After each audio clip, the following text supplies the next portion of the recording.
rapat macam-macam tadi ada menilai kondisi ekonomi seperti sekarang dan saat ini dan gimana langkah-langkah untuk mempercepat ekonomi supaya recover lagi, tumbuh lebih cepat gitu kira-kira. Tadi paparan Bapak sampaikan ke Presiden nggak? Saya nggak ada, saya Belum ada dengar aja. paparan ya, Pak? Saya dengar. Pak, bicara soal Pak, ada komitmen dari pemerintah nggak sih Pak untuk menjaga defisit tetap di 3% sesuai APBN gitu? 3% ada. Gimana Apakah nanti ada arahan lain untuk mungkin dinaikkan lagi? Nanti kita lihat perkembangan. Tapi sementara kan terikat undang-undang kan. Kita ikut undang-undang yang ada. Batasnya kan 3% kan. Pak, untuk percepatan pertumbuhan ekonomi itu seperti apa Pak strateginya? Kalau di LP saya bisa ngomong sembarangan, saya nggak bisa. di kamera. Banyak kritik tuh sedikit dari aja Pak, masyarakat, mungkin Pak. gambaran besarnya Pak, gambaran besarnya Pak mungkin. Di awal katanya ngomongnya sembarangan ya. Iya Pak. Bukan begitu, karena mereka nggak ngerti gimana konsepnya. Kalau saya ngomong itu sombong lagi. Saya ekonom udah lama, jadi kita kira ngerti lah gimana saya memperbaikinya dan kira-kira kelemahan yang terjadi sekarang apa. Dan Pak Presiden dengan tim tadi beberapa menteri sudah setuju untuk menciptakan langkah-langkah supaya program pembangunannya cepat dan sistem finansialnya tidak ketat seperti sekarang. Katanya bisa tumbuh lebih cepat, sektor swastanya juga. Kira-kira begitu. Soal burden sharing udah ada mulai gimana Pak? Saya belum bicara burden sharing. Tapi ada kekhawatiran menambah resiko inflasi gimana Pak tanggapannya? Kalau saya nanya dia ntar dimarahin, so tau nanya. Jadi gini, inflasi itu boleh kan, saya dosen juga. Iya Pak. Tumbuhnya cepat, kalau ekonomi tumbuh cepat baru bisa inflasi kalau pertumbuhannya di atas laju pertumbuhan ekonomi potensial. Kita 6,5 sampai 6,7, jadi masih jauh kalau kita bilang demand pull, inflasi akan terjadi. Artinya pertumbuhan yang terlalu cepat menyebabkan inflasi. Jadi nggak otomatis defisit APBN menyebabkan inflasi atau belanja menyebabkan inflasi, tidak otomatis. Jadi kita lihat sisi-sisi yang lain. Jadi potensi ekonomi seperti apa, kapasitas ekonomi untuk menciptakan pertumbuhan seperti apa. Kalau di atas itu terlalu tinggi, baru ada yang disebut demand pull inflation. Pak, ada rencana menambah stimulus nggak sih Pak? Oh, ada kelihatannya. Insentif fiskal. Jadi begini, kebijakan-kebijakan yang ada sekarang itu kelihatannya belum terlalu lancar diselenggarakan. Dan tadi rapat menentukan atau memutuskan untuk mempercepat semuanya.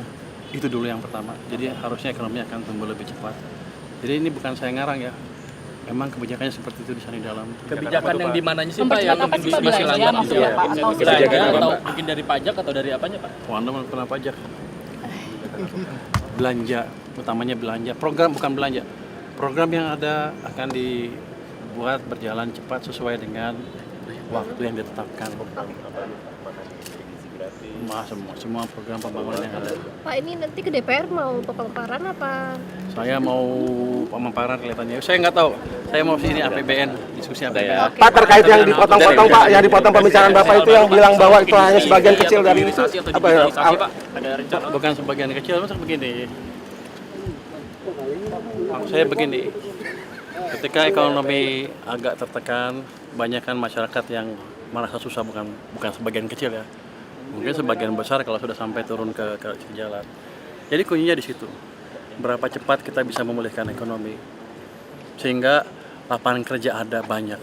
Itu yang kita kejar nanti ke depan. Jadi itu maksudnya saya kemarin. Kalau kemarin salah ngomong saya minta maaf. Tapi kaget gak sih Pak? Kaget gak Pak itu sejak jadi menteri akhirnya banyak statement seperti itu dipotong-potong dan dapat kritik dari masyarakat seperti itu Pak. Kaget juga, tapi kan ini proses edukasi ke publik. Ya nggak apa-apa, ke saya juga sama. Kalau saya salah saya perbaiki. Tapi yang jelas maksud saya seperti itu. Bukan bilang biar aja atau itu yang susah aja yang pasti enggak. Ada sesuatu yang bisa diperbaiki yang membuat mereka nanti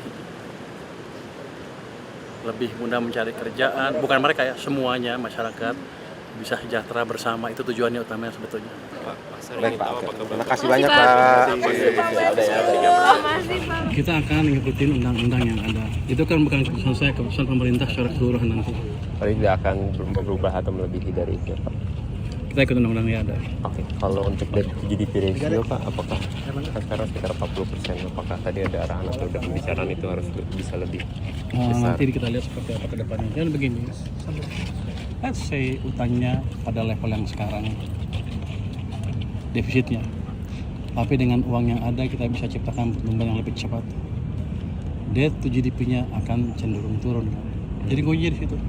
Terus Optimalkan dana yang ada, program yang ada, supaya menciptakan pertumbuhan yang lebih cepat sehingga debt to GDP-nya steady atau stabil, tapi kemakmuran masyarakat meningkat dengan signifikan. seberapa butuh Bapak dengan bantuan dari moneter Pak untuk mendorong pertumbuhan ekonomi? Maksudnya? Seberapa butuh sinergi dengan Kita harus bersinergi, jangan sampai kebijakan saya dan kebijakan BI mencekik sistem perbankan dalam hal likuiditas. Dan saya sudah bicarakan tadi dengan Deputi Senior Bank Indonesia, dengan izin Presiden juga, ke depan kita akan mengambil langkah-langkah yang perlu supaya tadi yang dibilang masyarakat sering bilang kan likuiditas ketat akan berkurang dengan signifikan dalam waktu dekat. distribusi moneter?